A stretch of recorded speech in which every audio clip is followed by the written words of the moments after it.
আসসালামু আলাইকুম। আশা করি আল্লাহর রহমতে সবাই ভালো আছেন। আলহামদুলিল্লাহ আমরাও ভালো আছি। এখন হচ্ছে রাত 9:30 বাজে।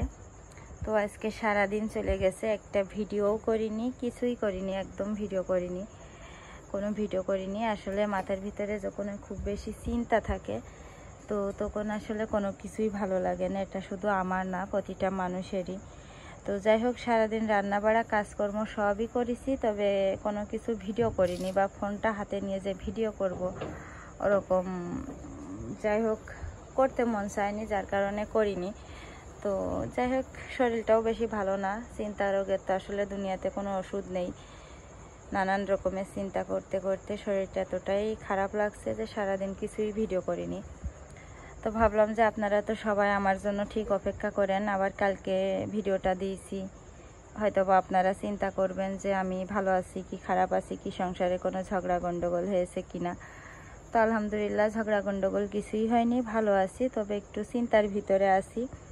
তো চিন্তার জন্য আর কি শরীরটাও বেশি একটা ভালো লাগছিল না, যার কারণে ভিডিও করিনি। তো ইনশাল্লাহ কালকে থেকে আবার ভিডিও করব। তো যাই হোক, এটা আপনাদেরকে জানানোর জন্যই ভিডিওটা করলাম। তো এখন কিন্তু 9:30 উপরেই বাজে মনে হয়। আনাস ঘুমিয়ে পড়েছে আর আমি রাফি হচ্ছে টিভি দেখছে। এখনও আমি বিছনা টিছনা করিনি, দেখেন সব এলোমেলো। তো দুপুরবেলা আজকে কাঁচকলা না মানে মুখী কচু রান্না করিলাম মাছ দিয়ে, তো ওইটাই আছে। এখন আর রান্না টান্না কিছু করিনি। আর ওই যে গতকালকে রাতে যে হালিম রান্না করিলাম ওইটা ছিল, তাই আনাস, রাফি আর আমি গরম করে খালাম। আর রাফির আব্বু আজকে শুক্রবার যেহেতু সকালে যায়নি গাড়ি নিয়ে, বিকাল 3টার সময় গেছে, এখনও বাড়ি আসেনি। আসবে না, একটু রাত হবে না, কারণ এখন তো কারেন্ট বিল এসে অনেক, এই জন্য একটু বেশি করে গাড়ি চালাতে হচ্ছে। তো অনেক আসলে কি বলবো। তো যাই হোক,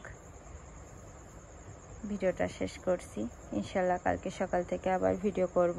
সবাই দোয়া করবেন আমাদের জন্য। আল্লাহ হাফেজ। আসসালামু আলাইকুম।